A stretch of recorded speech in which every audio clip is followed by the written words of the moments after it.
School board meeting to order. Anything about tonight's meeting and future meetings and past meetings, you can go to rockridgepublicschools.org. On tonight's meeting, you can, up at the door, there's the agenda for tonight's meeting. I'd ask everybody to please rise for the Pledge of Allegiance. I pledge allegiance to the flag of the United States of America and to the republic for which it stands, one nation, under God, indivisible, with liberty and justice for all.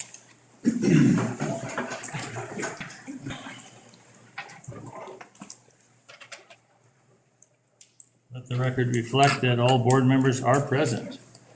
Can I get a motion to approve the agenda? I have some, Okay, please. well, we'll get to that. Need a motion to approve? Move. Support. Okay, moved by Lisa? No. I mean, Go, Bill. Nicole? Billy. And support by Reddy? Yeah. Okay. Now's the time to add if you want to add or delete. 5.9 overnight trips, just a little bit of discussion to Put look at separately. on the consent agenda? Can we just have them discussions before we approve? Is there anything? That's fine, let's go to the regular agenda now. 8.3 and 8.4. I move that we discuss those only tonight and not take action on them. So, There's a lot of information there and a lot to discuss, and a lot of background. So discussion only and not take action on this tonight is my motion. we got a motion to table them for further discussion, correct? 8.3 and 8.4? We can discuss them, we don't have to table them, just for discussion purposes only. Right. How does the board want to handle that? Is there a second? The second. Motion to discuss and make no, basically, the motion is to discuss and make no decisions, Right. right? Second. Here's a second? No. I'll second that. Second by.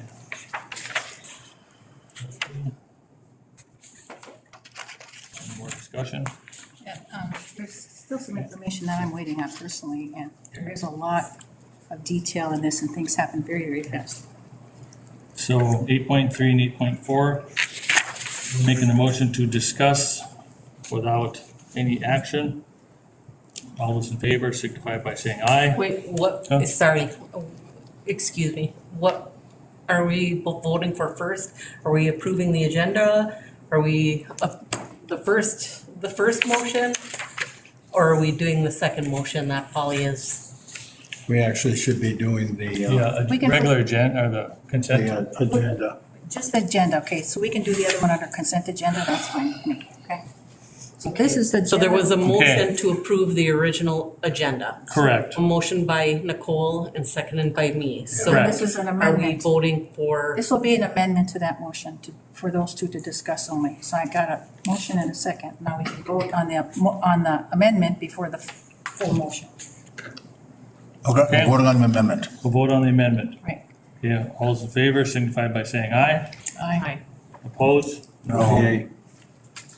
Motion fails for lack of support. Okay, and the other one, I would move to amend the agenda.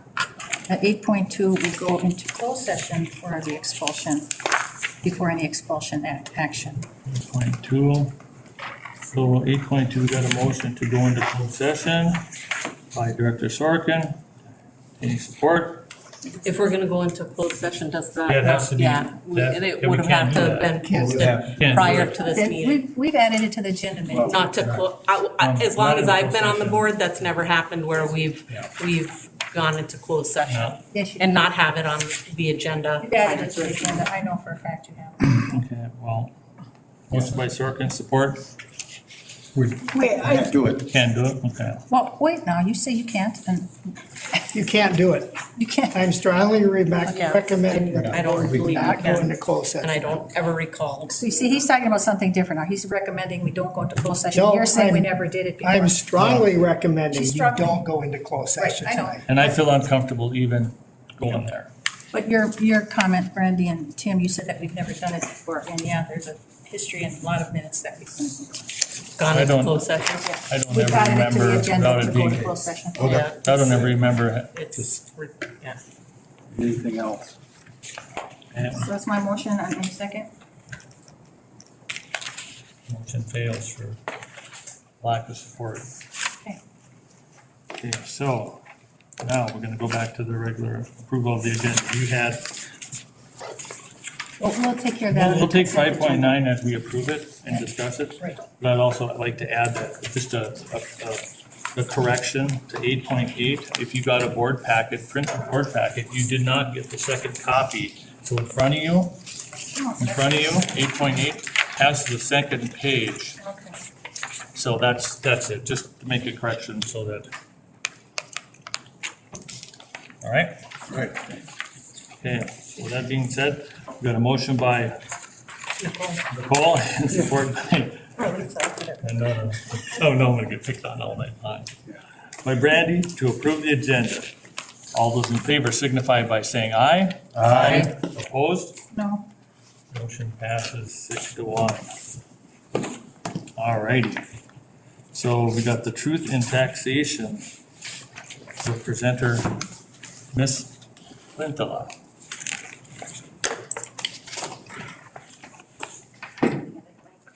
Good evening. I'm here to present our truth and taxation meeting. As you will notice on our agenda, we will talk about the property tax levy timeline, followed by our 23-24 current year budget, our 24 proposed property tax levy.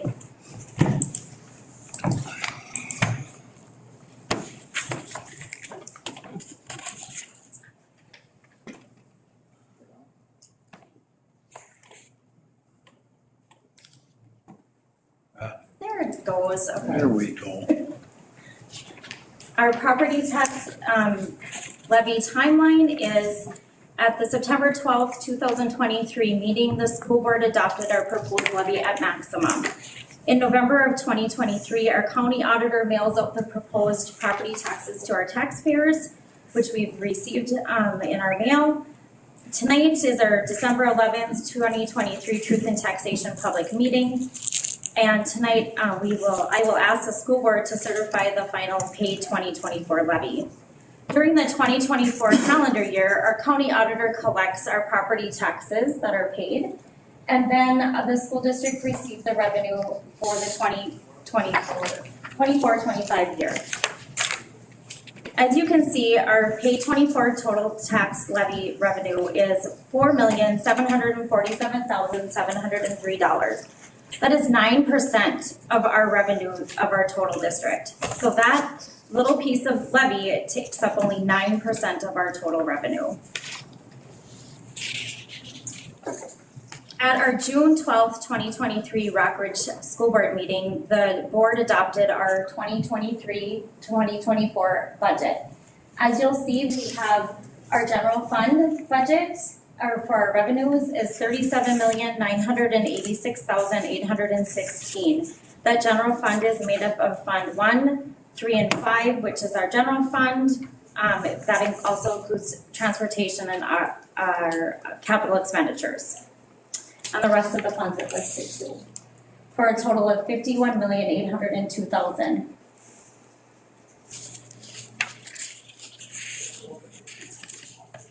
Our expenditures are totaling $51,802,472. As the board knows, we are using ESSER funds during the 23-24 year. Those ESSER funds will be expiring at the end of the 23-24 year.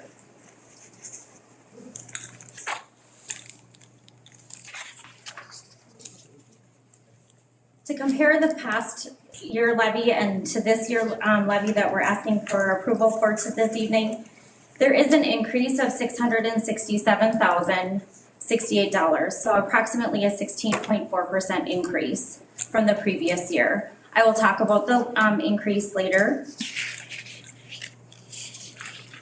As you can see though, the Rockridge School District, compared to like-sized local districts, our levy, we're second there compared to the other local districts, compared to our ADMs also. So as you can see, you'll see the other districts are quite higher, some are quite higher compared to ours. Compared to statewide districts that are local-sized ADM, Rockridge Public Schools is very low. We're at 4.7 million. We have districts ranging throughout the state from 10 million up to 12 million going to the local taxpayers on their levy.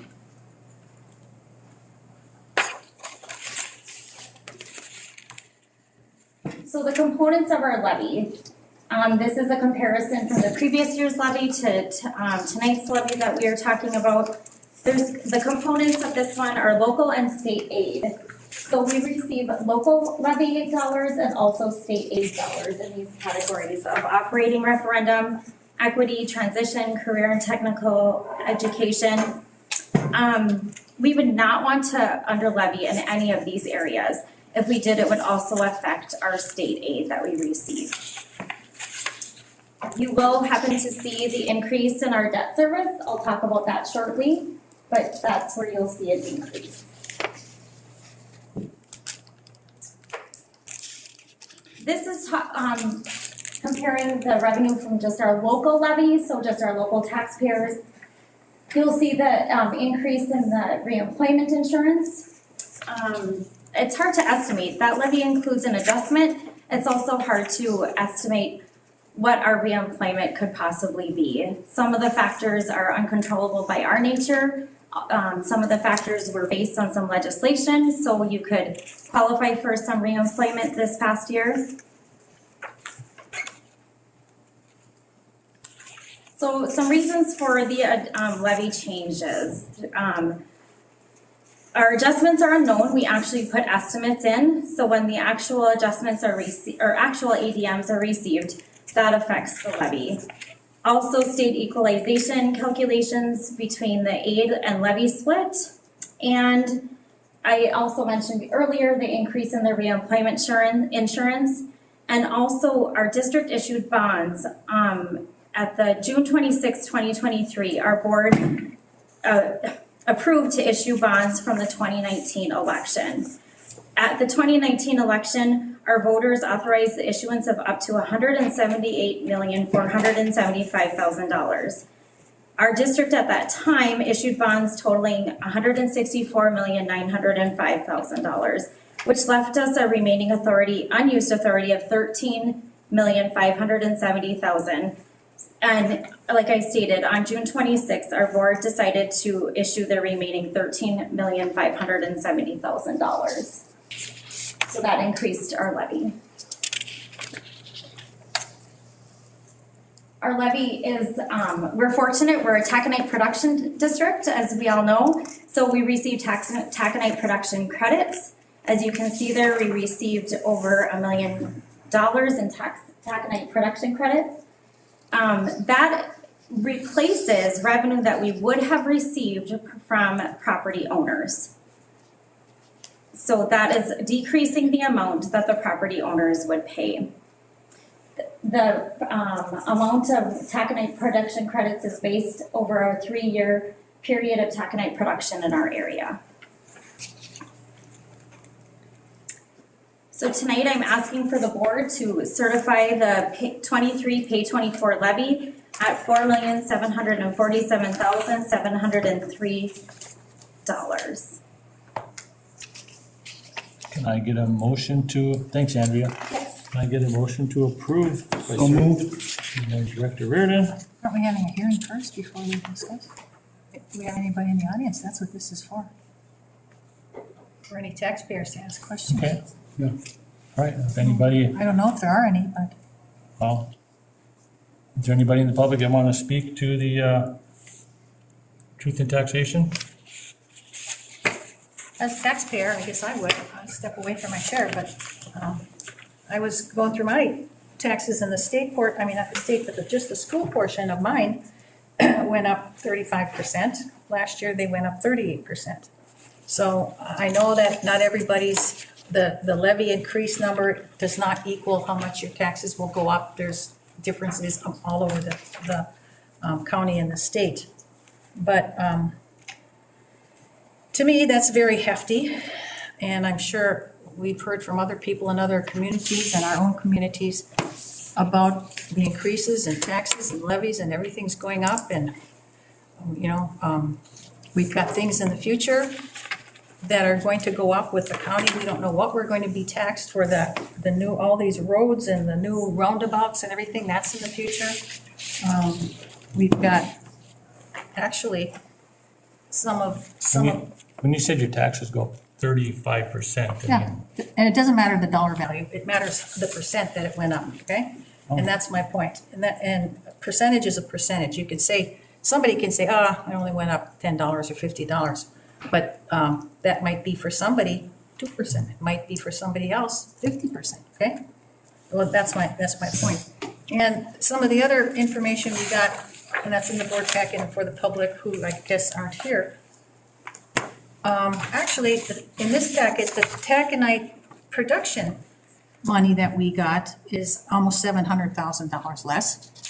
And so that's a reduction. Things are getting worse, and it's based on a 3-year average, like you said. According to the rest of this from the Department of Education, this information that was in the package, our student adjusted average daily membership, not just our residents, but our student average daily membership is decreasing. We don't know where our student enrollment is going to be.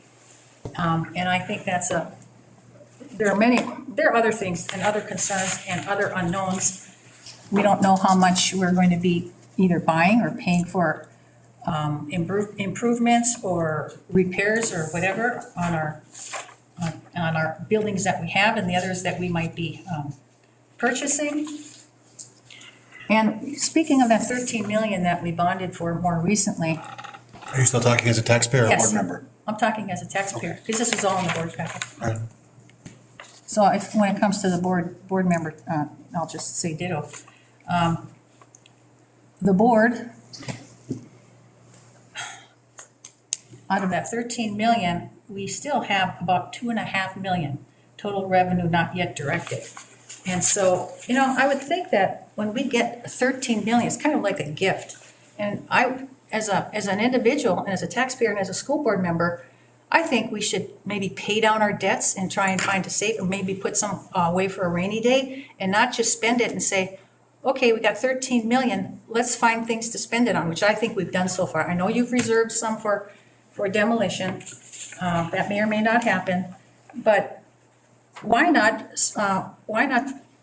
what would you say, use some of that money to pay off this levy?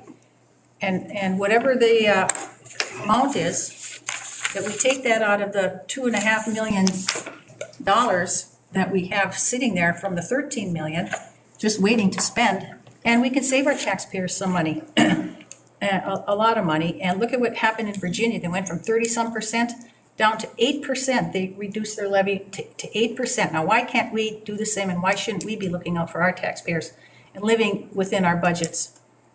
You as board members and me wanting that, and I'm sure other taxpayers do. I believe it was 37% 37%. to 21%, not 8%. No, it is down. Yeah, It's down to 8.1. Oh, gosh. Yeah. Okay. And so it's not unheard of. It's like even the council themselves saying, let's live within our budgets, and we have extra money. They don't even have extra money. We've got 13 million. I think we should reduce our hours down to the amount, take out of that 2.5 million, the amount that our levy is, and we could have a 0% levy for our taxpayers. That might make some adjustments, and I don't know how that would adjust the state aid when you said that, Andrea, because it could change it positively or negatively, and I don't know the answer to that. And even if it does, that's still a big help to us as taxpayers. A correction to her speech there was, the taconite credit is down 77,000, not 700,000 as she Thank you, said. John. And that's out of our control. Yeah. Big difference. Wait, now, where's that? You said 700,000, it's down 77,000. Okay, I see it's, was that a double line there? Well, anyhow, it's down, okay?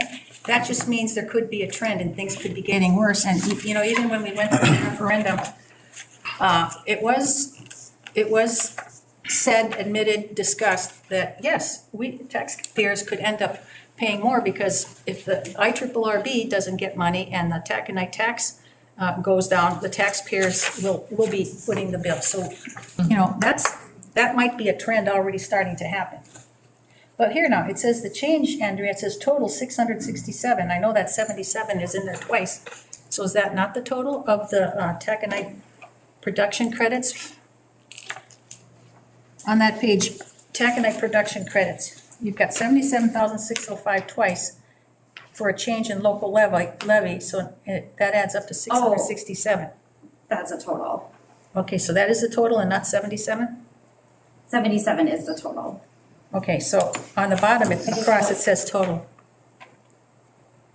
Yep, that's the total of our levy, I guess, if it was a part of the page of the total levy, Okay, so the $667,000 is is total. the total change Total change from the previous year. in the negative.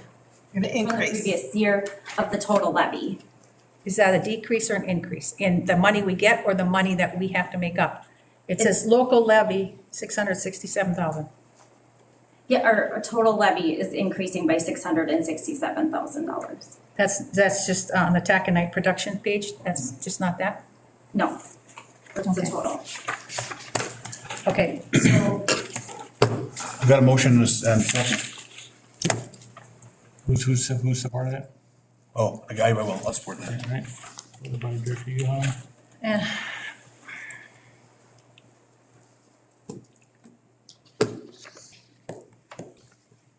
is that the motion to support the levy? I mean, the levy Yes. at 16%? And the total amount again is, what's the total amount again? Is that on the first page? What's the total amount of our levy? $4,747,000. Okay, here it is. 703. Okay, so that 667,000 is our total taconite only, right? No, it's our total increase for the entire levy. Total increase. Oh, from last year. Yes, Okay. yes. Okay. All right. Well, my principle still stands the same, that we could just take that $667,000 and zero our percent increase of a levy, and we'd still have $2 million from the 13 million to spend either foolishly or wisely. And I know that might change things a little bit, but that principle is what my motion is about. And however the figures fall, still be better for our taxpayers. We Andrea, didn't have a motion. could you, That's an amendment to your motion. You never said one. Yeah, you never did. Well, then I'll make that an amendment to my motion, to your motion. So we got a motion to It's the do same, what? it's We to have a change, motion to adopt A motion to adopt. the levy. have the difference in the levy of the 600, the difference in the increase, and use the money from the 13 million that we bonded for to make our percent increase zero from 16.4, No. use 667 and bring it to zero. Motion Director Sorkin to, Members of the school board, at this point, I must interject that I don't believe you can do that. Money in schools is very specific to certain categories. I do not believe you can use the money as it is currently being suggested. That was my understanding as well. So cities can do it differently? So Tim made a motion, Cities supported have by different rules. Director Yuhan. Yuhan to To adopt the levy as levy as presented. presented. And Polly's saying she would like to make an amendment to it. which I don't. And is there There's no support? second, it There's- dies for there's lack no of a s- second. There wasn't any support, was there? She said it, Okay.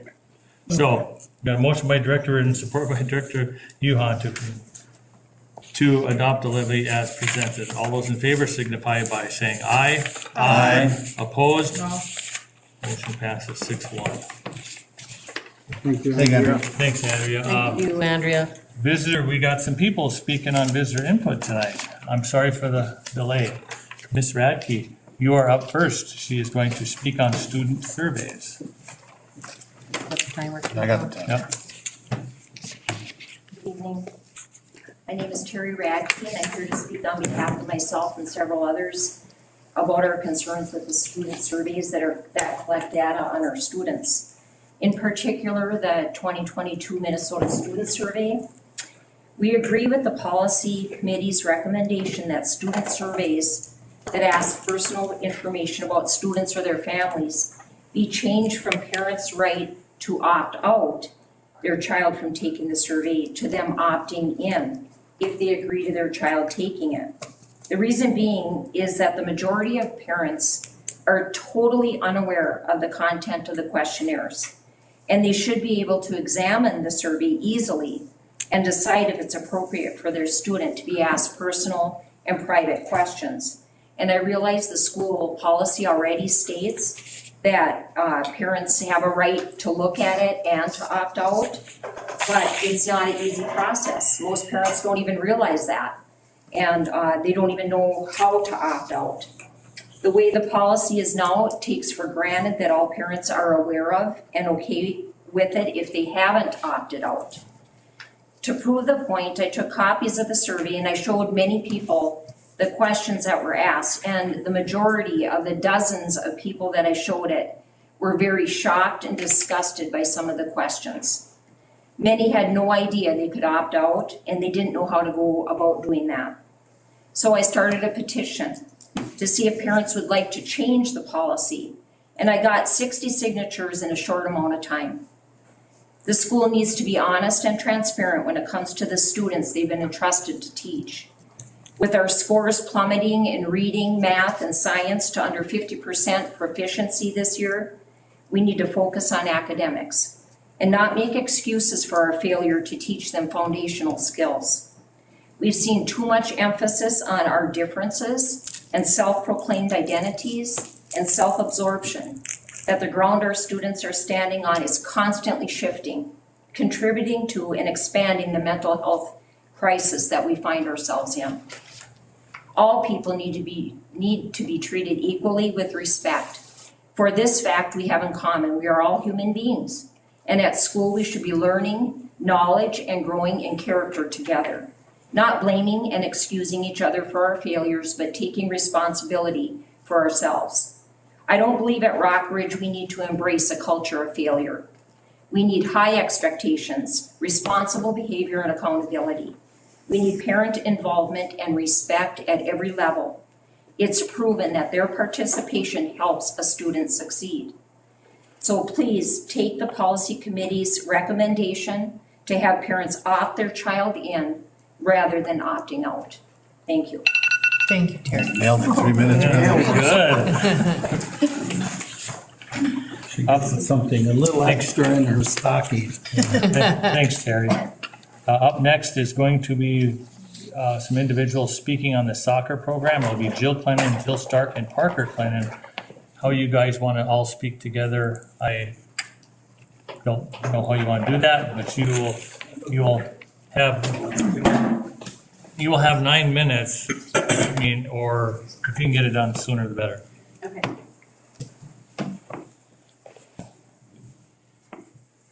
All right, members of the school board. After celebrating the decision to host soccer and purchase equipment, we began moving forward to create a Rockridge Soccer Booster Club. When I stopped by the athletic office to ask a few questions recently, I was told that Rockridge would host some soccer games next year, but practices will remain at Mesabi East. I was told the reasoning was because there are too many football and soccer events for our current fields. As I have said in meetings and letters before, there are other fields available that our district currently owns, as well as the former MIB field that is available for rent. Practices at night are easier for our student athletes to get to than practices at 3:45 in Aurora. I know there was discussion about renting the baseball fields to Minnesota North in the fall. I hope that our school is not prioritizing making money over offering opportunities to the students whose families voted for and are helping to pay for the Rockridge campus. We were sold a vision of Rockridge that would be a place where our students would have more opportunities. It was noted that a consolidation would mean more competition and therefore new sports could be added. Yet this latest decision does not do anything to give our kids more opportunities to play. We don't need another fall sport. We need soccer at Rockridge so more kids can play and show their school spirit. I asked students what they wanted you to know about moving soccer to Rockridge. For the sake of data privacy, I will not be giving student names, but here is what they told me.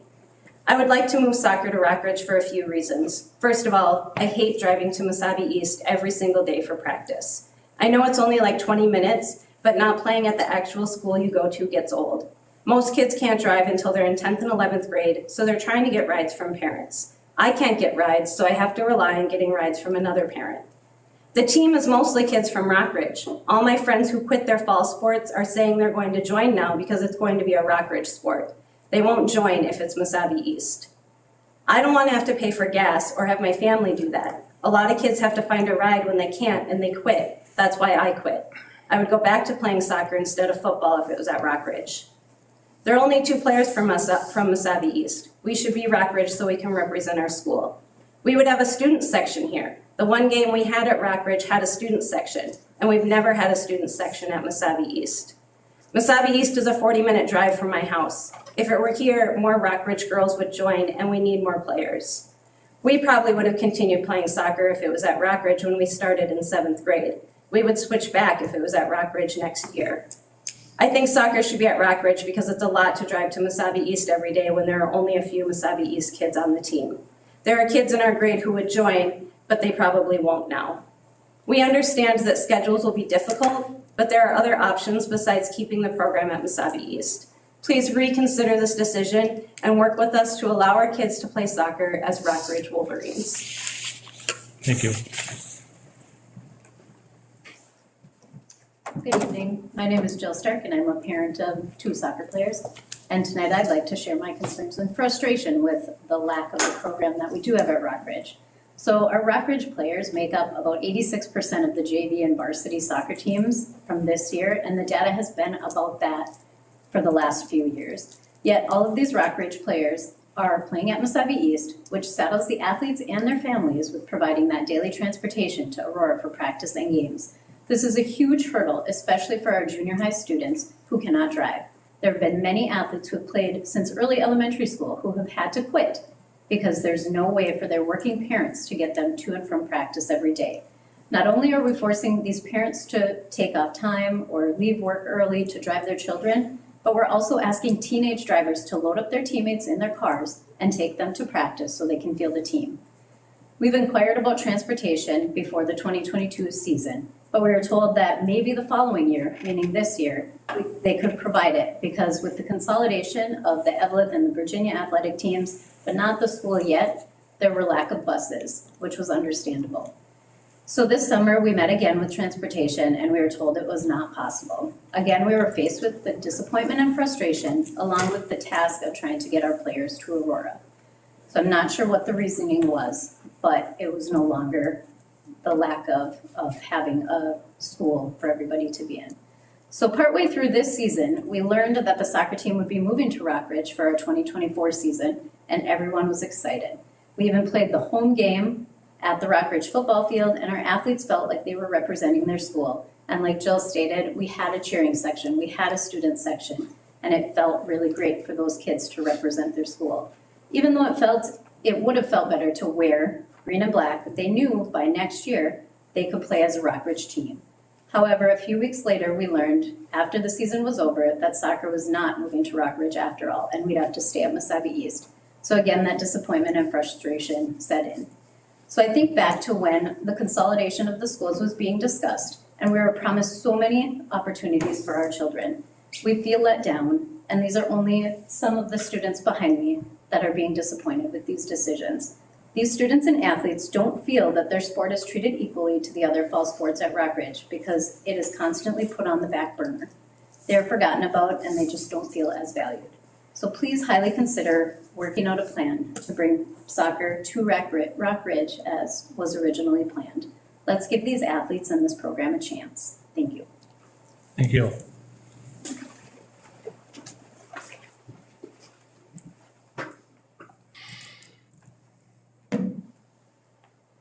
Good evening, my name is Parker Clennon. I played varsity soccer my 7th grade year and 8th grade year.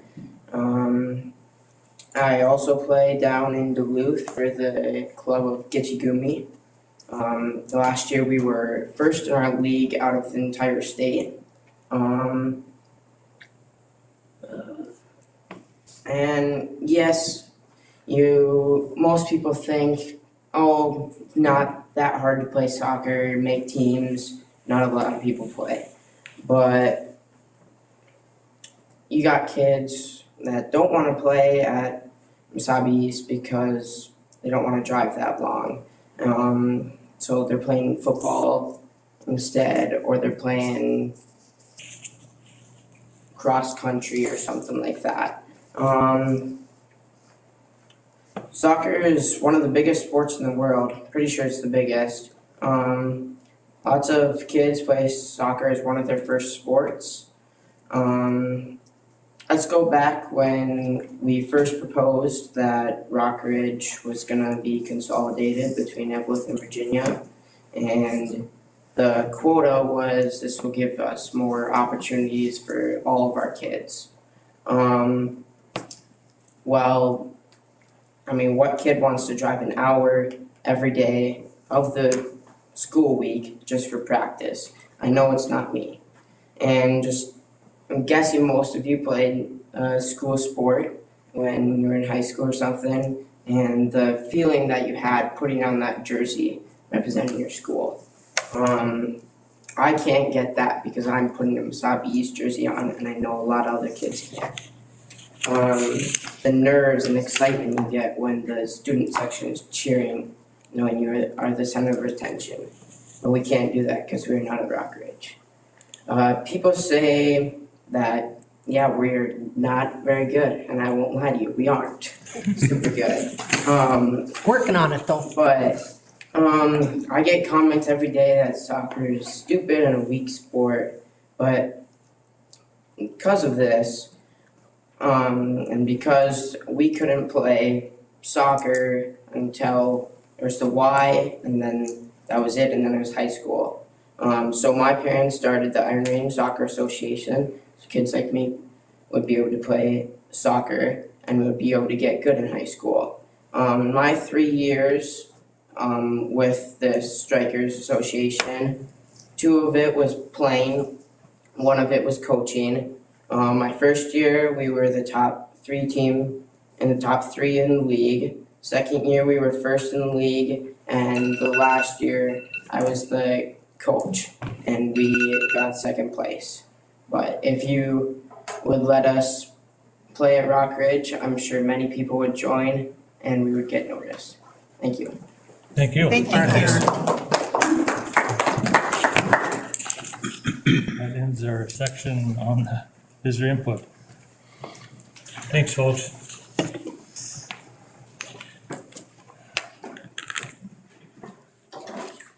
So up next is item 5, consent agenda. Can I get a motion to approve the consent agenda?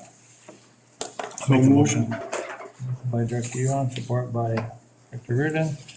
Any discussion? I know Polly wants to discuss 5.9. Can we discuss that now? Yeah, I just Yeah. wondered what the total cost of those overnight trips were.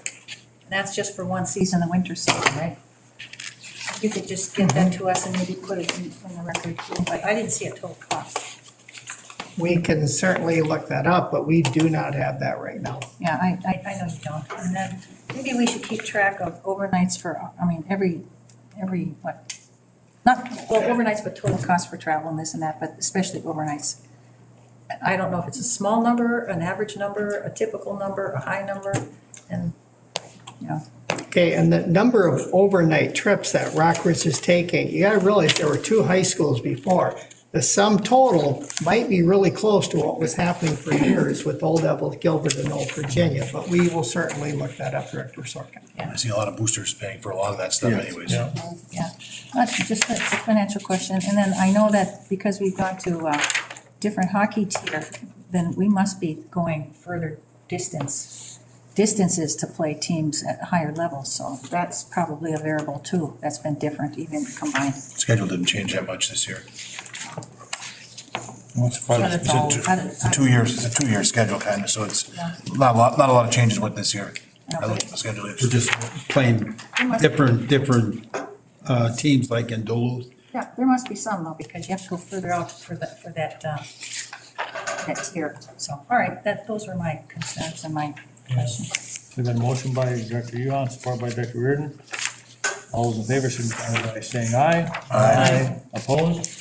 Motion passes unanimously. Next is reports. 6-1. Stefanich, you're up. Yeah, all over it. Good evening, board members. Thank you for allowing me to come back again on our rotation. Lots of stuff happening at Parkview since the last time I was here. We had a successful 2 nights of parent-teacher conferences. I looked at it right after conferences and I haven't looked at it, but it was over 90% participation from our families. So that's really nice to see that we have that support. And then we did start our Student of the Week program at Parkview that started right after Thanksgiving, and that celebrates every single student that we have, whether they come in mid-year, new or whatever. Every single student for every single class is celebrated for something that their teacher has recommended them for, anywhere from being a really good listener to being the best helper to many different array of different things that teachers can nominate them for. So we started that. The kids I love Monday mornings when they're all excited to see who's a student this week. So we also have completed our PBL, or our first project-based learning in kindergarten. All of our kindergarten classes did a project-based learning project on peaceful playground. And those kids, as students in those classrooms, were able to talk through what would make it a peaceful playground, what would make it not peaceful, things that they thought they could help with on the playground, and things that they have been, I don't want to say they're not tattling on each other, but they're helping each other to work through some problems. And I will say kudos to those kindergarten teachers, because our playground issues, especially in kindergarten this year, when they're just getting together for that first time, I feel like they have gone down. Now, I can't say I have track record of how many incidents that we have on the playground, but I feel like the kids are taking some responsibility for that playground. And the first grade also at Parkview has completed their project-based learning, so they're well on their way too. They did a project on the portrait of a 6th grader, the Fierce, and they took every letter of that Fierce and worked through it as first graders. They created a whole video on what it means to be fierce when we're looking at that project that portrait of a 6th grader, excuse me. That video is on, both videos, I should say, there's one on Peaceful Playground too, are on our Rockridge social media if you'd like to check that out. I know that enrollment was brought up just a little bit ago, and I was just looking at that today because in the last week we have gained 8 new students at Parkview. So I went back to look at our enrollment, and I'm not counting September because when you have kindergarten enrollment, it's a little lopsided because you never know if they're going to come from pre-K into kindergarten. So I'm not counting any of our September enrollments or drops. But from October 1st until current day, we have lost 4 students and we have gained 18. So our enrollment at Parkview has gained quite a few students moving into the district, which is exciting. So our class sizes are still great, but we're gaining students, not losing them. So I like to share that news. Lots of holiday things going on at Parkview as well. Last week, first grade made gingerbread houses with their families. They came in, the first graders had a little sing for them around the cafeteria, and then the families got to help the first graders make gingerbread houses. Last week on Thursday, we also had our ECFE holiday event where all of the ECFE and pre-K families and of the community are invited in. And there was over 200 attendees for that event, so that was very successful as well. And then upcoming, I know Miss Forsman out of our music program at Parkview is making videos of our kindergarten students singing some holiday songs and sending that home to families because they're not doing a holiday program this year. Our program is planned for the spring, but trying to improvise and send some videos home for those kindergarten families of their students. And our second grade, last but not least, is gonna go up to the nursing home Edgewood assisted living area there to sing with them and hang out with the residents there. So that is about all I have for you. Any questions? All right, thank you. Awesome. Very good. Thank you, Sheena. Now we just have to get the rest of the buildings to, Fill them up. we should have a contest, shouldn't we? Good idea. Okay. Up next, 6.2, World's Best Workforce presenter Scott Manny. Welcome, Scott. Yeah. Right over there on the top, on the. Okay, all right, perfect. Good evening, and with our advent of time here tonight, I'm going to give us a brief summary on the world's best workforce and some of the areas we've done really well in and some areas we want to improve, and then kind of where we're going. So, oh, is it turned off? There's a little on-off switch on the side. All right.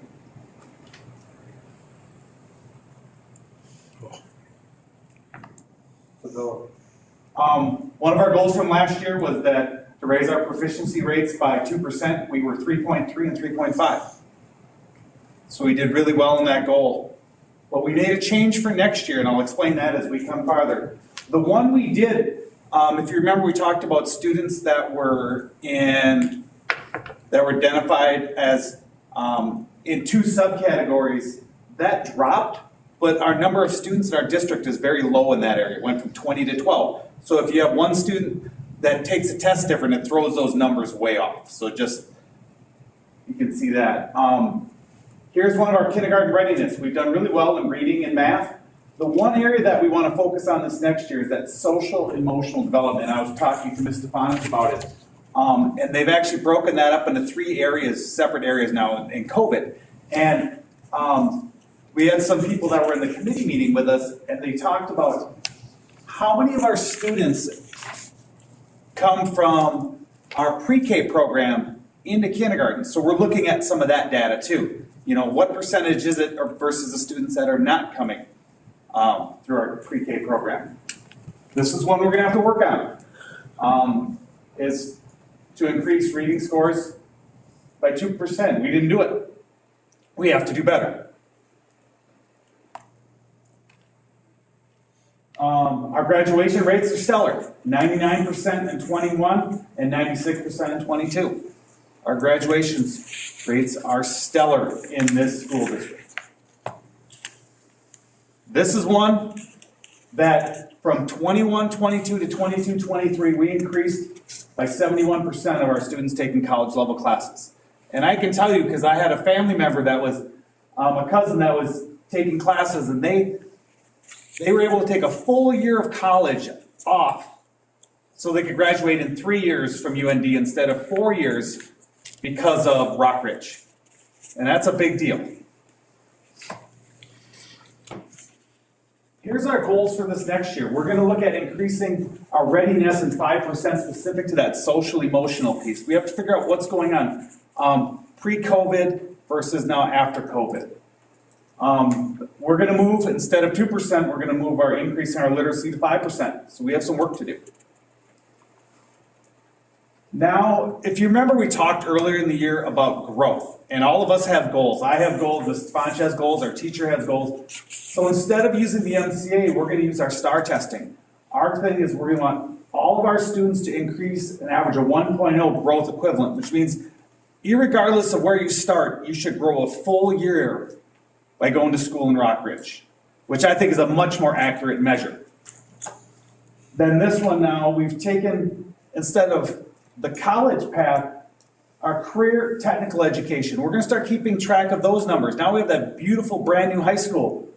How many students are taking courses in our welding, in our in our building and construction. And we need to increase that. We know those jobs around the state are huge in those areas. We got to keep track of how our students are doing.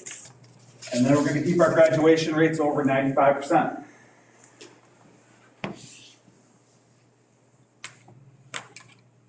So the biggest areas we're going to look at is our social emotional coming into kindergarten and our career in tech ed as we start building capacity in our new high school.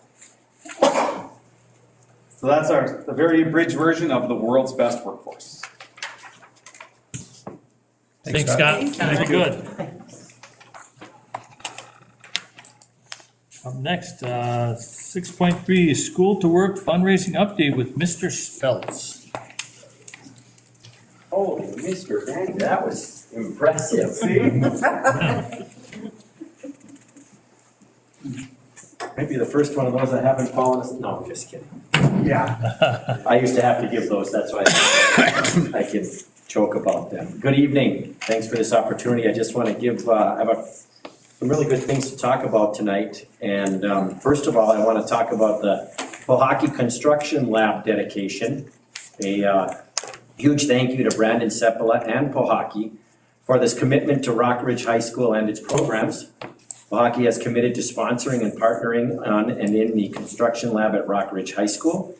Hockey's commitment has been forever and much appreciated for enriching and enhancing the experience for our Rockridge High School students and staff. We wouldn't have and couldn't do all that is happening in our construction lab without this great partnership. So thank you, Hockey. Bill, it's up to you if you want to move to that item now and consider it, or if I can come back up to and just keep going with my report.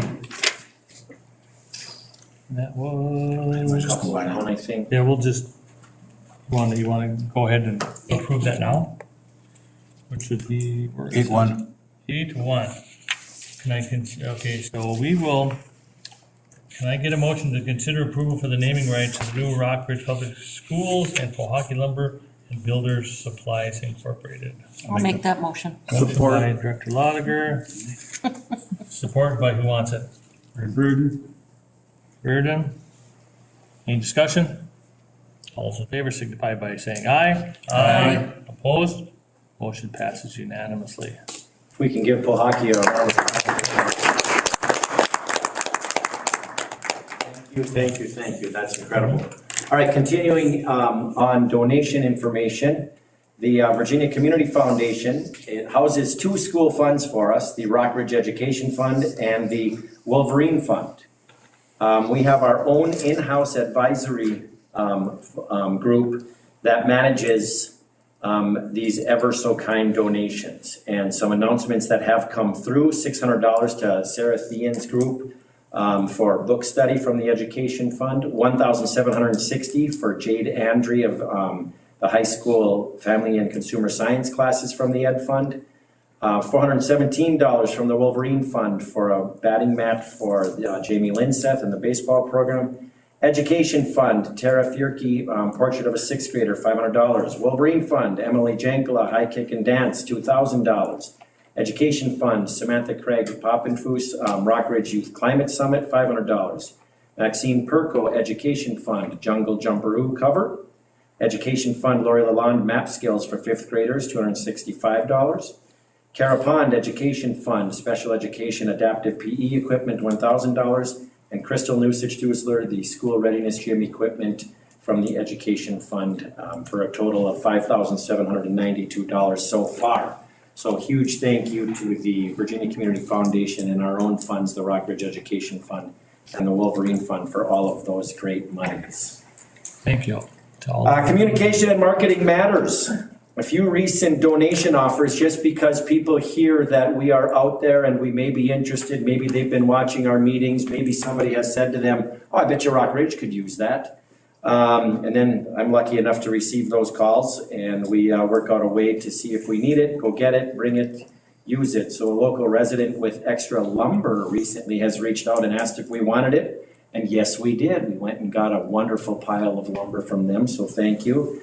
Another person in the public reached out with a piano and asked us if we wanted it, and after much discussion, North Star Elementary will be taking that piano from a wonderful donor, so thank you. And just today, Lundgren just offered and asked if we wanted a vehicle for our automotive class. All right. So we have great people in our community, and I hope I say that enough, but these are just good things that are happening. A lot of people that are supporting our schools and doing, and everything that we're trying to do. Still in the same vein, Mr. Strasser wanted to make sure that we thank Craig Douglas from Pace Analytical, who just donated about 30 sterilized water collection containers to his microbiology class. And they are going to run water quality tests on these samples so his students can compare their classroom results with the professional lab results. So another great connection into the community and a wonderful donation. And then a monster donation that I have talked about before, but the second half has come in. Cleveland Cliffs Foundation has donated their second half of $175,000. That was in your consent agenda tonight. And we thank the Cleveland Cliffs Foundation. We thank Cleveland Cliffs $350,000 times. So a huge thank you to Cleveland Cliffs for that wonderful donation. And actually I'm looking at all of these. We just got so again, thank you to let me stay on that Cleveland Cliffs one, I'm sorry. And thank you to the Golden Bear Foundation for a second time now working as the pass-through so that we can receive that because they have to give to a 501c3. So a huge thank you to the Golden Bear Foundation and their group for allowing us to pass that money through them and then writing us the check. Another donation that I'm going to talk about of winter clothing from Justin Klakowski, the Veterans of Steel, the USW Iron Range Locals 6115, 2705, 6860, 1938, and 2660 just had a drive at their workplace and donated a ton of winter stuff for us. And our principals have already come in and taken it back to their schools, so thank you to them. Looks like at this time we can probably give all of these wonderful donations a huge round of applause.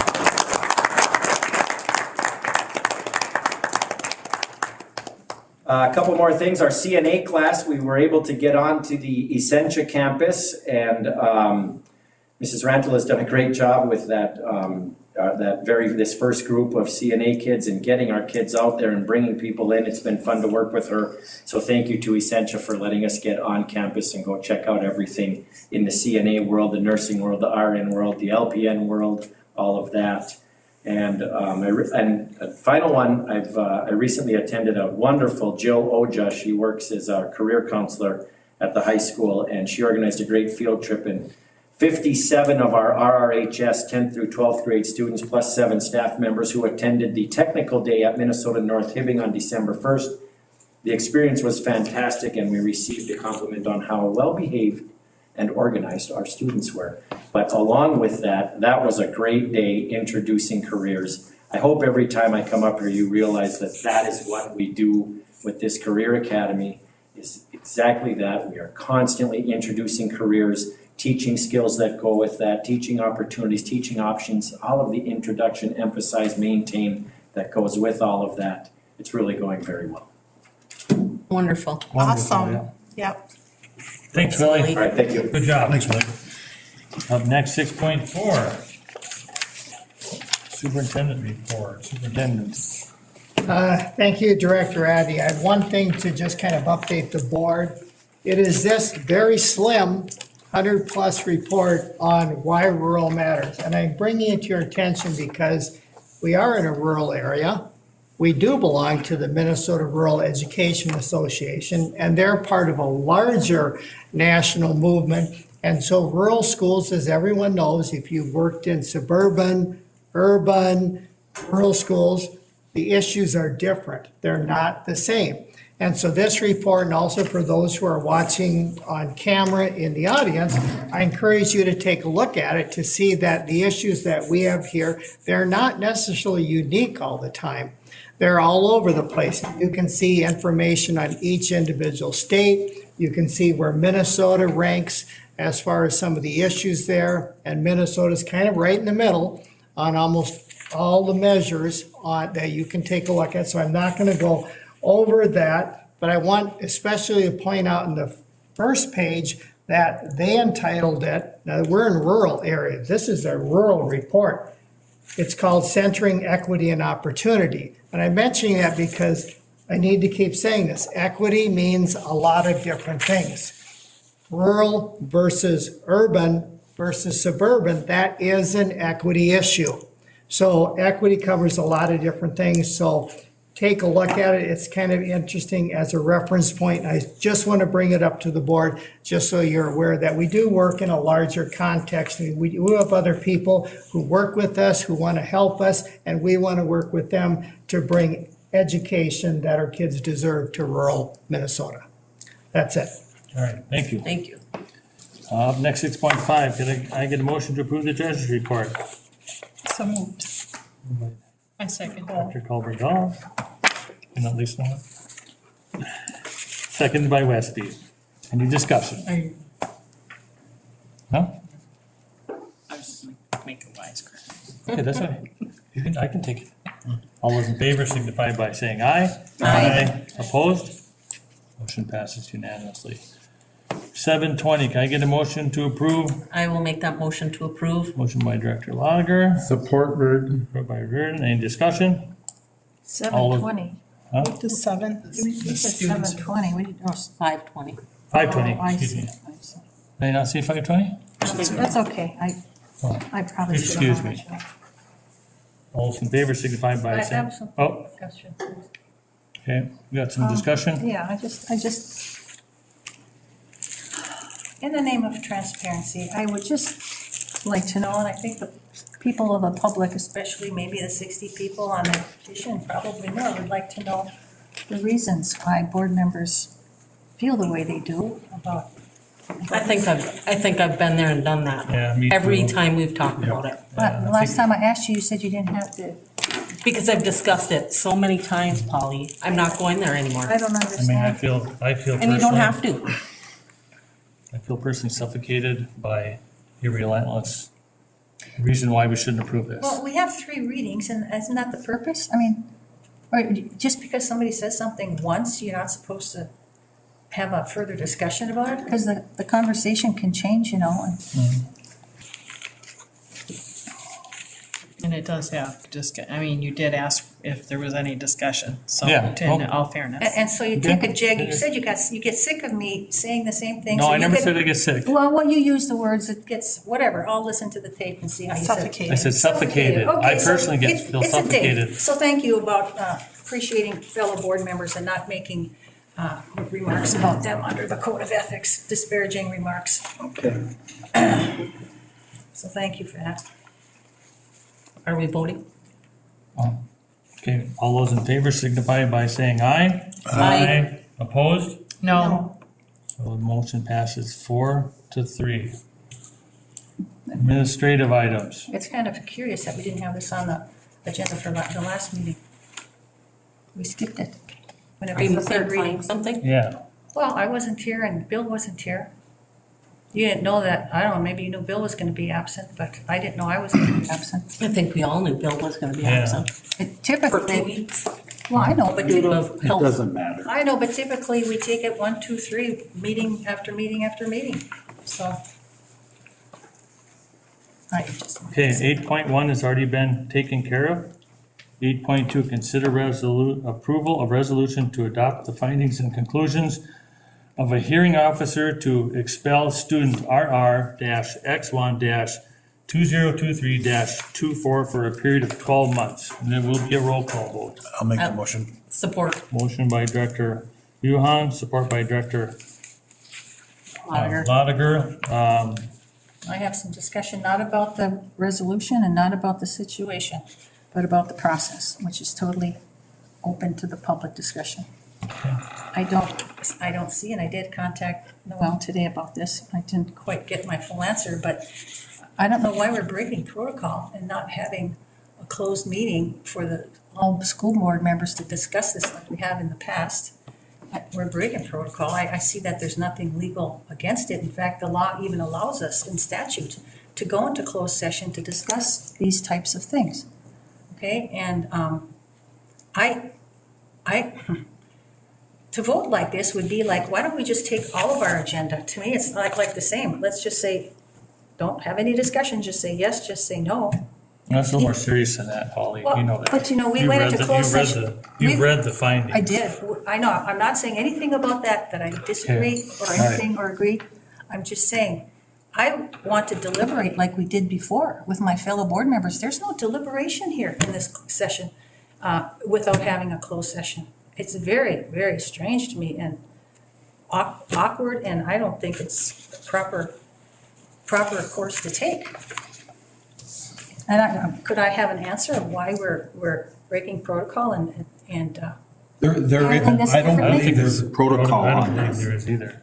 well, there's a statute that says we can go into closed sessions. There's a statute that says we can, Yeah. you're correct. And in the past, we have as Rock Ridge and we have as previous boards, and I don't feel comfortable with this. Not being able to deliberate in closed meeting, and you've got something to say. I'm not going to talk about this resolution or the investigation or any of that, other than that your attorney, who has been heavily involved in this from the beginning, specifically made this recommendation to do it this way. So I just have to, it's like just case by case scenario, just Each for transparency, situation it's is different. different, And yes. so, okay. Okay, and just the fact that it's a recommendation, it was a very heavy-handed memo that we got about this process. And that's all I have to say. Okay. So with that discussion being done, Director Sorkin, No. Yes. Director Colbert-Dahl? Yes. Yes. Director Addy's a yes. Director Yuhan? Yes. Yes. Director Westby's a yes. Director? Yes. Yes. Director Reardon? Yes. I changed mine to abstain. That's more appropriate to this, to abstain. You got the same, I understand that, but from my reasoning, it's more appropriate for me just to say I abstain, not to vote against this resolution, okay? I abstain from voting, period. Okay, one abstention. Abstentions for- go with the majority, but For what reason we're moving on. Moving on. Okay. 8.3, consider approval of 1404 August Parkway term sheet, purchase agreement between VITA and the Rockridge Public Schools and agreement between Track D, additional Progress Parkway property. Make that motion to approve. Motion by Director Second. Second by Nicole. Colbert-Dahl. Any discussion? yes.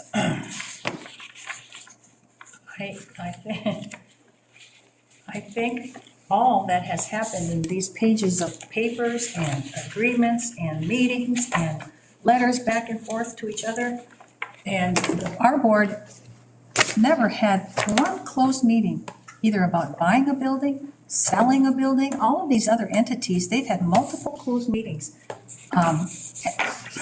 VITA, NLC, the city of Virginia.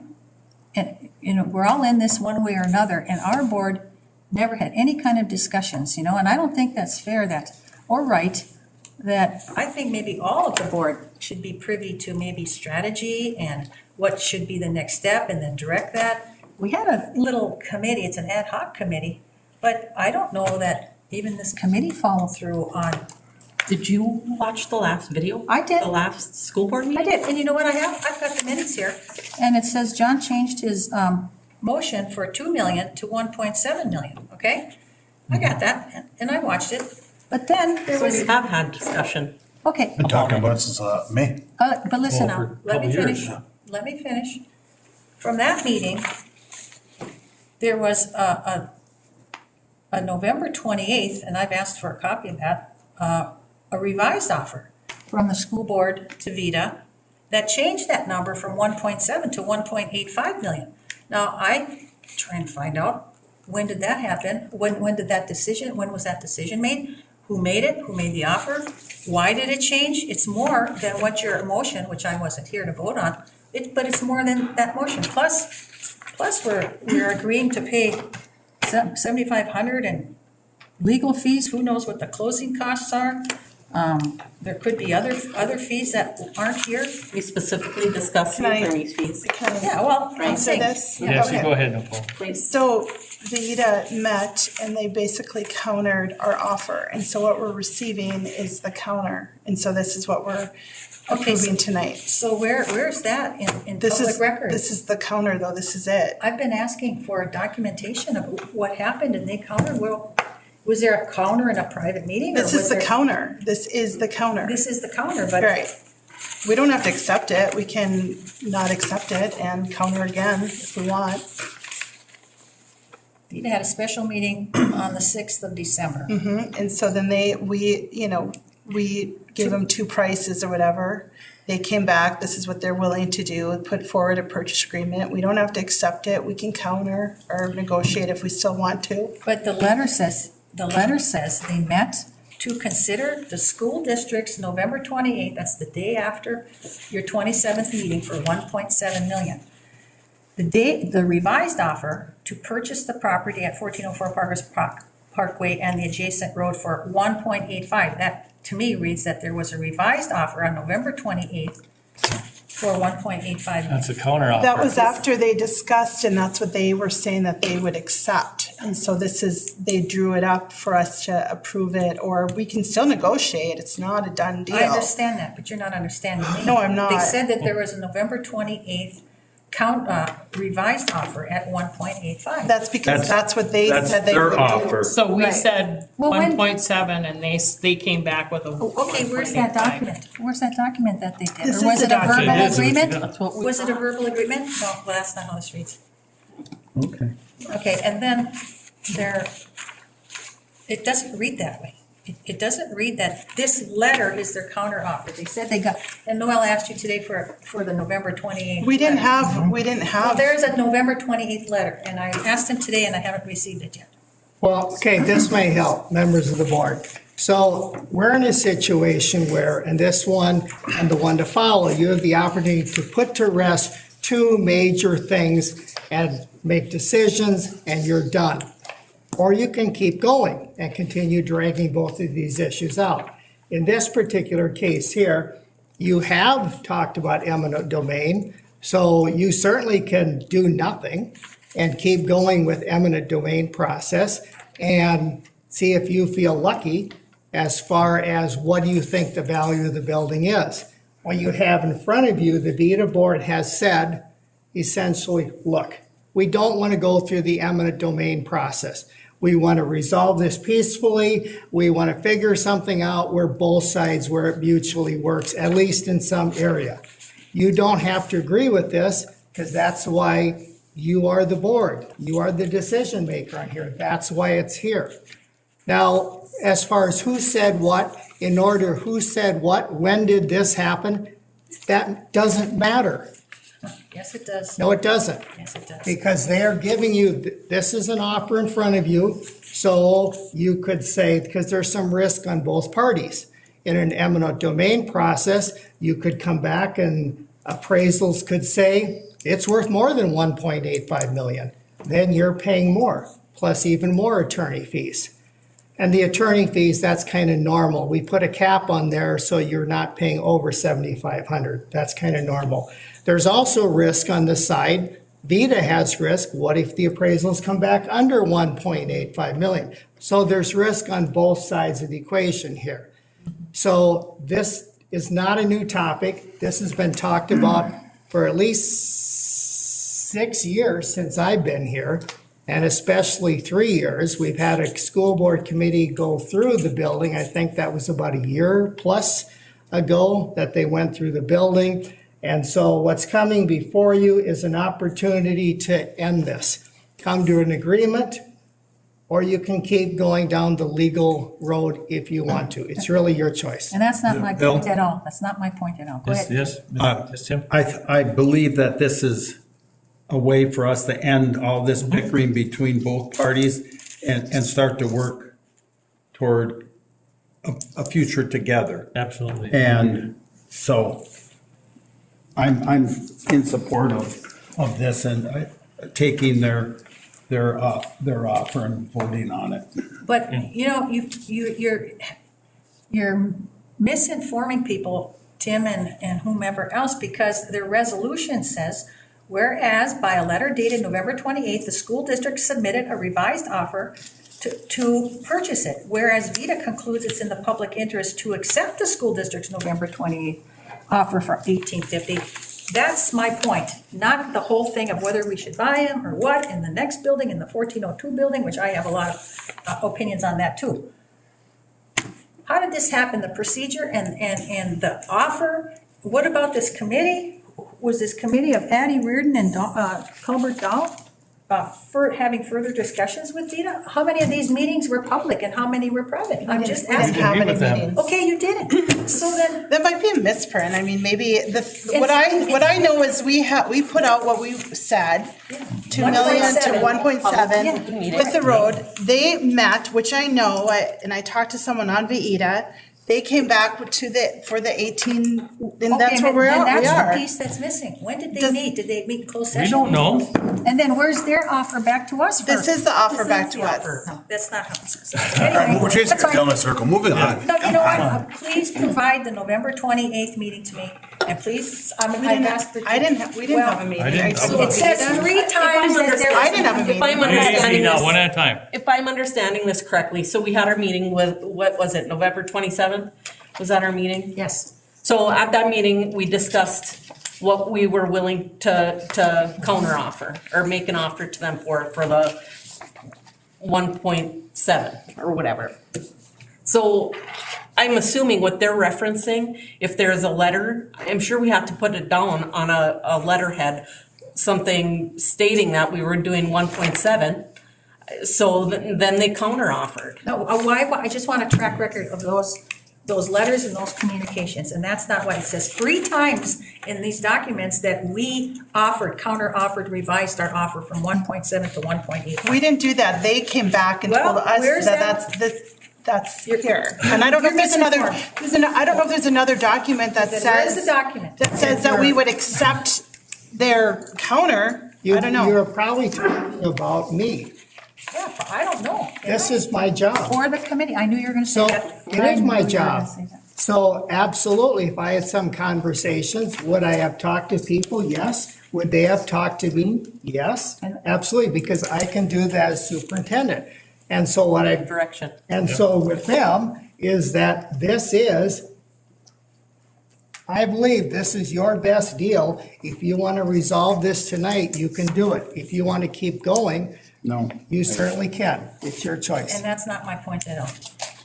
Director Sorkin, I'm doing what my job is as a superintendent. Yeah, I know And I'm it's- bringing it to you to approve. I don't make decisions. Paula, are you looking at, we sent a letter on the 28th because the board made action on the 27th. Yeah, and it was For what, yeah. for 2 and then 1.75 with the road. No, and it was different than what your resolution was. But that's because we had that offer.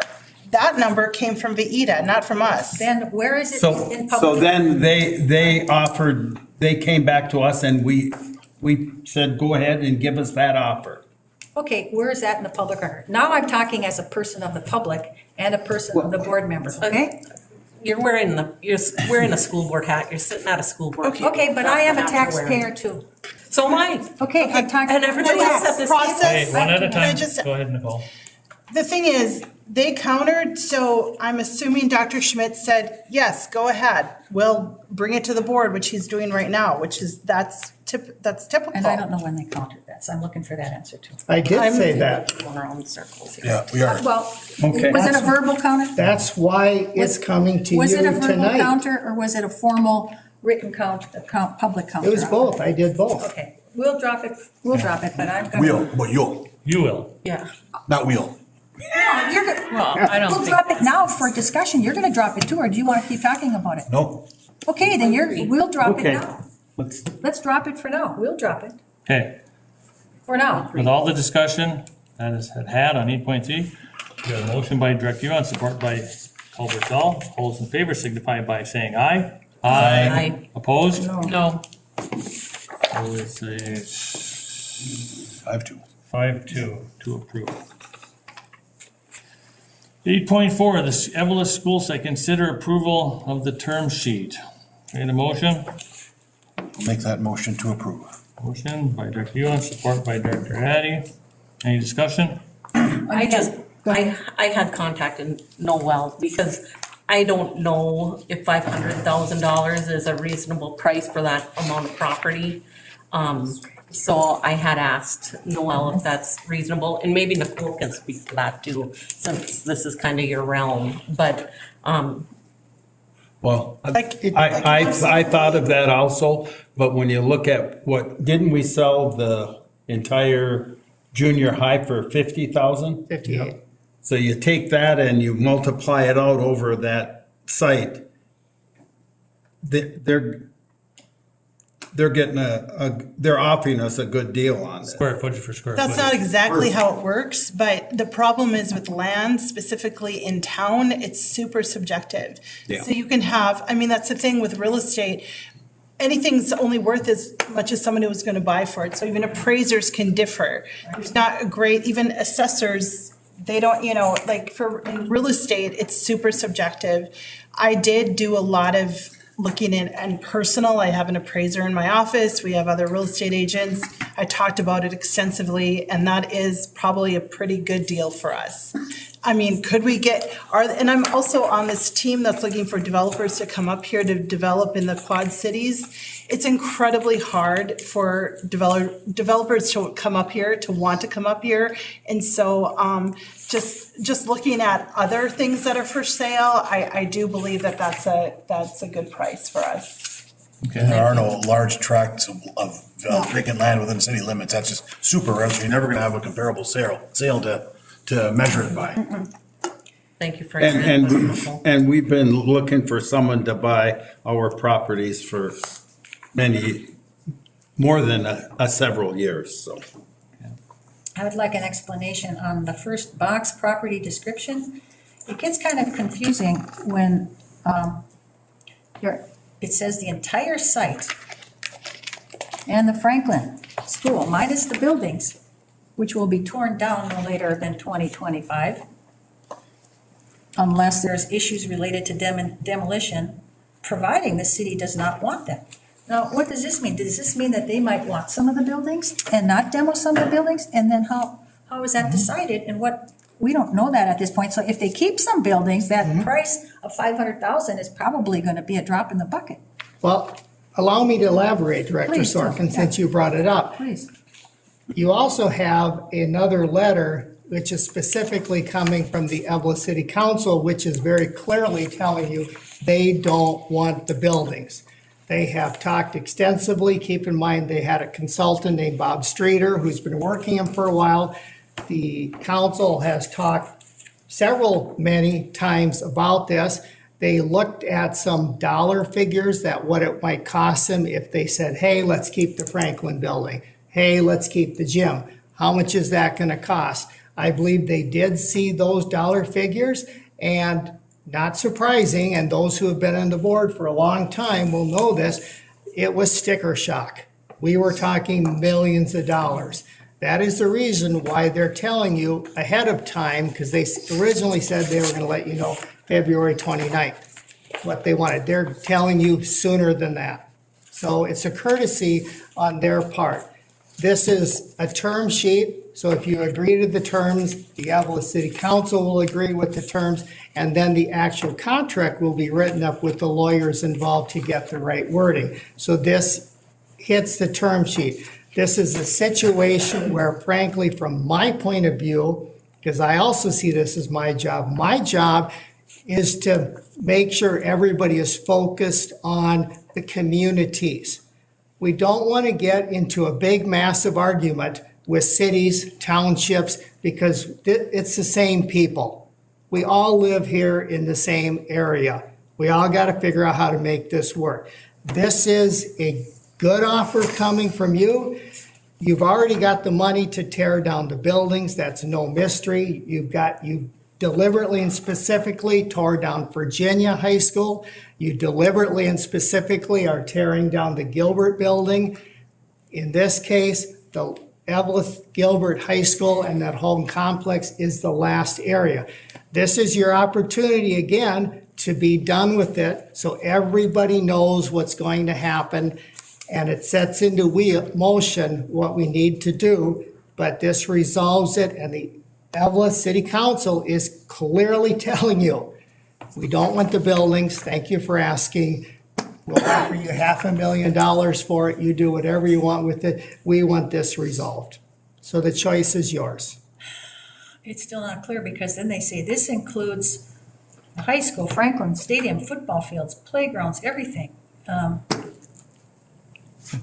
It's everything. It's everything, and so will some buildings still be standing? No, everything means everything. To all be demoed. Okay, and we've got on our budget sheet. With the exception of, they want the bus garage and they want the building right next to it that was used for Fueling. That's number fueling and the Fueling underground station. gas 3 and tank. 4 on the, They do want those, and those are noted separately so everybody understands those buildings are remaining, and that would be part of the deal. 3 and 4. Yep, 3 and 4 on your maps. And if you're a member of the public, you can take a look and see what the map shows. No, this is a sweet, sweet deal, and we'll end up owing the city money in the end if you look at the long picture. When you talked about the 50,000 or 59 that they paid for the 58. Okay, 58, okay. So we bought land from the city. How many acres did we buy here behind the Laurentian? 90? I can't remember how many, something with a 9. It was for the Evelyn School Board paid The whole strip along New York Road. 20,000. What's the point here? What was it? 1,000? You brought up about being a good deal, and you brought up about money, and you're saying it's like a swap. Okay, so, It was $20,000. okay, they sold us that for about the same amount of money, $50,000, okay? They sold us that land for 20,000. No, it was 50-something. No. 20 is Don't- not don't- bad. Oh, that's even better than No. for them. And then. They sold us that piece of land that the Laurentian's sitting on for Not $20,000. the Laurentian, there's an extra piece that went all the way down to the, we bought that after, all the way down to the Only about hotel. one purchase. I only know one Hotel. purchase. I don't know what you're talking about. I don't remember Okay. us buying another piece of land. Anyway, so just like the example that you gave for 50, So the public, 58,000. just for the correction for the public, as far as I'm aware, we never bought no extra land. We just bought the property that the Laurentian's sitting on. We didn't purchase any additional, so the public knows that what Well, you just okay, said I'll is check, inaccurate. I'll check on that, Very good, because do there's that. there's a rectangular strip almost all the way back to the, there's acres back to almost the whatchamacallit. You don't own it. City of Evelyn owns it. Oh, we didn't buy that. No. Then I stand corrected. I stand corrected. But in the same token, in the same principle, then, okay, so if we're gonna buy almost a $2 million, which you just voted on, right? And, so the city of Evelyn is part of VDA, so is Virginia. They're gonna get half, and Virginia's gonna get half. Not on the, They have not a on the loan on Evelyn. On the 1404 building. there's a Correct. loan on it. We're already done with that. Let's talk No, about. I know, but it's the principle that you brought up. Oh, it's a You're big deal. completely comparing two different. You're Way off track. It's completely incomparable. I made the statement that area for the junior high compared to the area that they now want to purchase from us, they're paying us more for that area than if we took all the junior highs and marched them up from the high school to the football field. 58,000 versus 500,000. 3 acres versus 18 acres. So you take Yeah. 3 times 6, or 58,000 times 6 is $300,000. And now we're selling this for 500. They're paying for the 2 buildings. Yeah, and Easy math. And in easy math is that in the meantime, we're going to pay over $5 million to tear that down for them, and we get 500,000 back. Well, we promised them, Director Sorkin, we promised them that we're gonna, We promised, yeah. we promised City of Evelyn. all the cities that when we get done, if no one buys or repurposes the buildings, that we will take them down unless they want them. Absolutely. And you know what? I don't think that's very good for the taxpayers of this school district.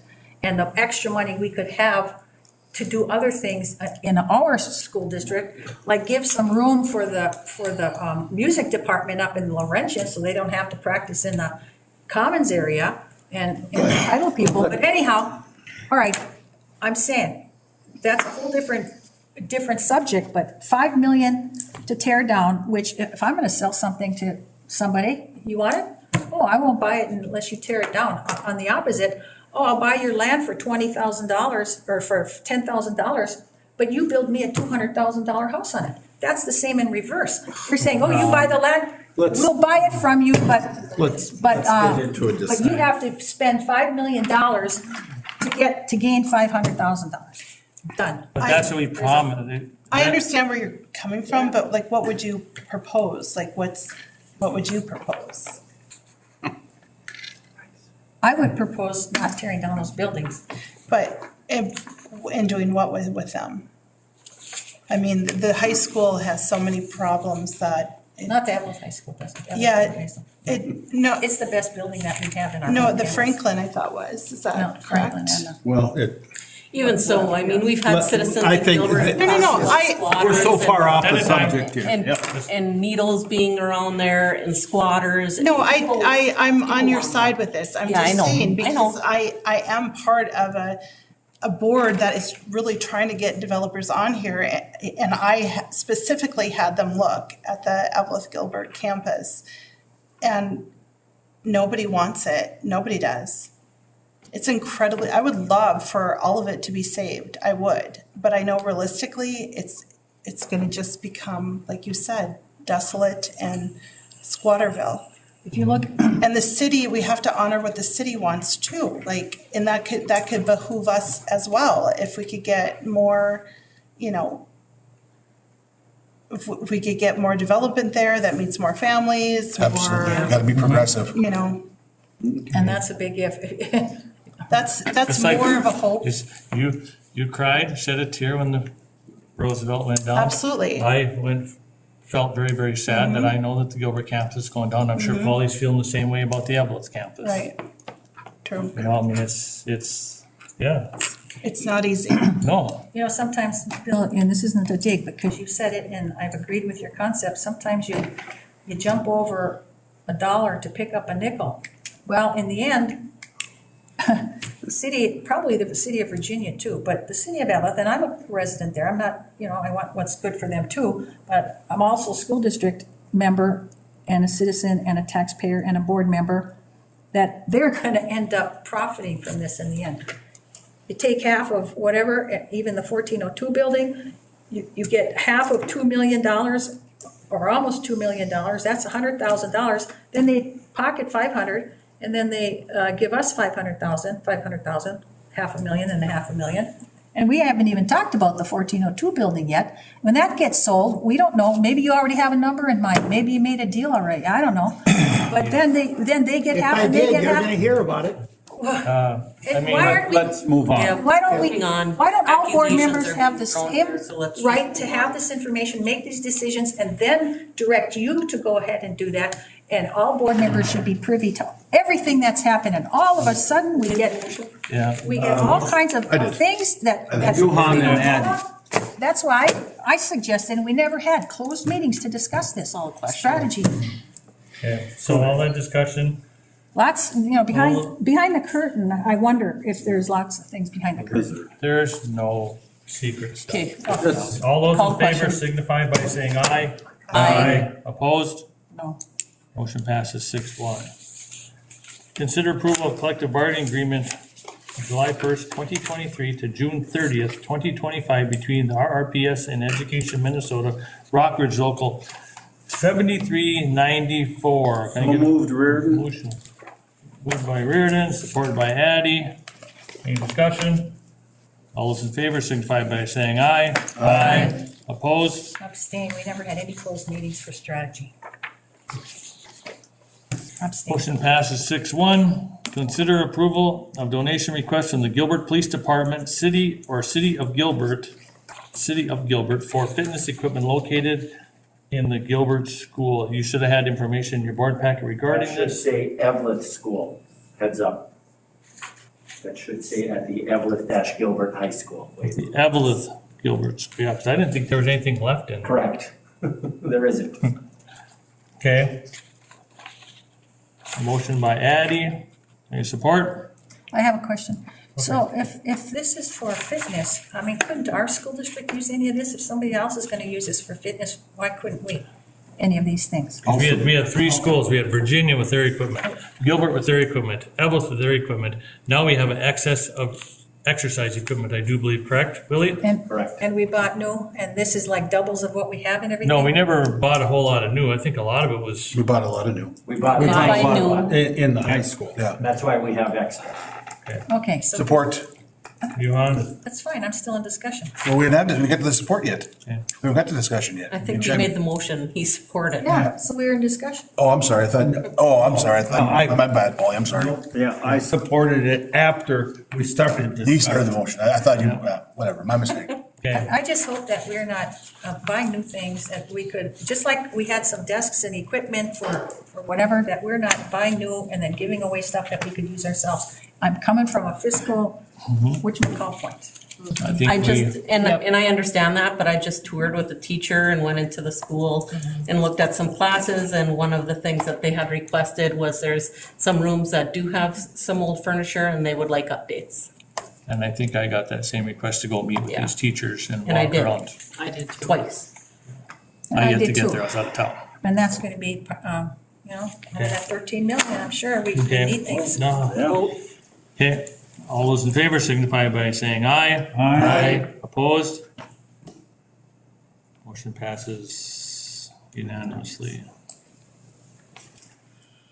Okay, consider approval of donation from the stages of the Iron Range Players, Virginia, Minnesota, for the stage braces, scrim, and table from the Gilbert School. Evelyn School. Evelyn School. Let me think on that. Yes, Evelyn School. Because Gilbert's gone. I'll make that motion. I'll support that. Support by Director Yuhan. Any discussion? This is particular stuff to performing and everything, but Yep. I don't know, if we're gonna have an auction, that table, I'm sure somebody would auction off that table, so for the same rationale, when certain groups or certain people have an advantage to come in and pick things they want, and then we give it to them. And some of this stuff, yes, it's particular to whatever, and even to certain groups over others. Yes, local would be better, than further away, but it's the same principle. Some, Out on selling basketball hoops for the same reason. Yeah, yeah. yeah, but a private person or something Those doesn't, endowments of isn't building, gonna by use the a way. basketball. They did, that was what, $1,800?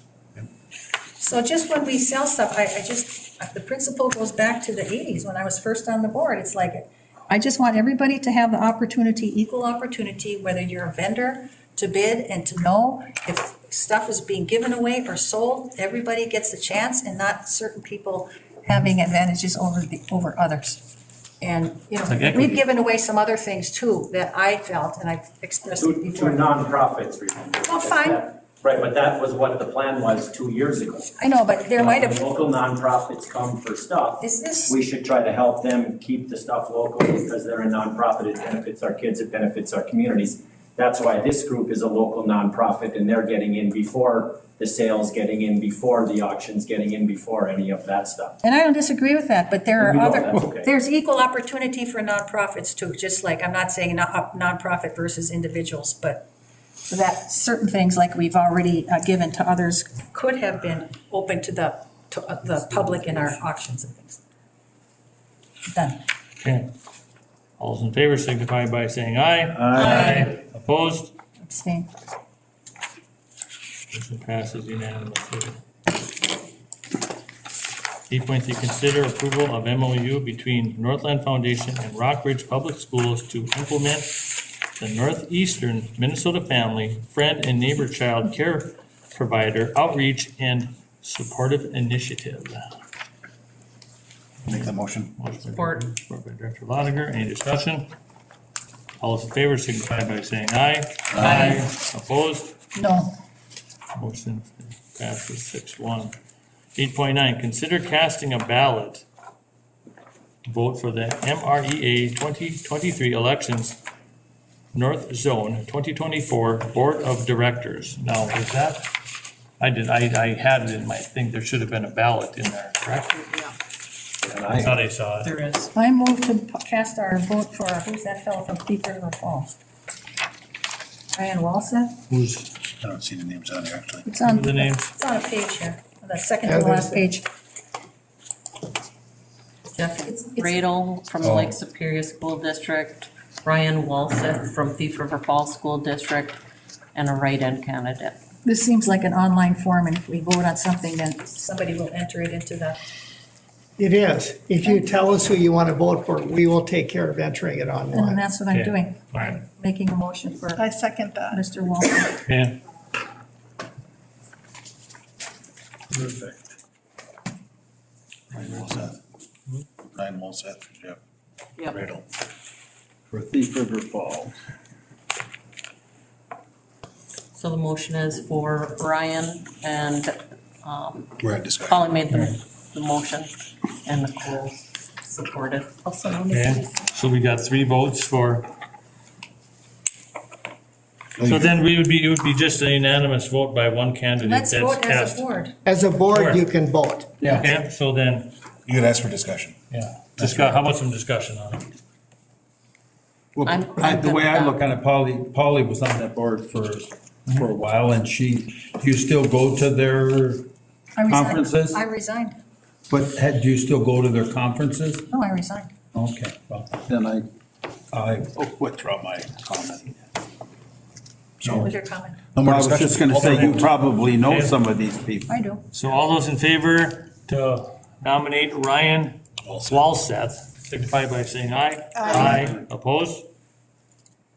That'd be, motion passes unanimously. Okay, so then put that in as our vote for our district. Meeting announcements. Our next regular school board meeting will be held January 8th at 6 PM at the Rockridge School Administrative Building. The days will be getting longer, which will be nice.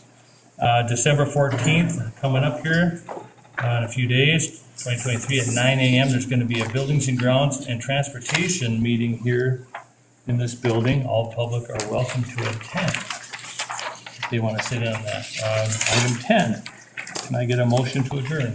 I will make that motion. Motion by Director I'll Lotiger, second. second by Overdahl. All those in favor signify by saying aye. Aye. Opposed? Motion passes unanimously. Thank you. John, you want that piece of candy you've been staring at now?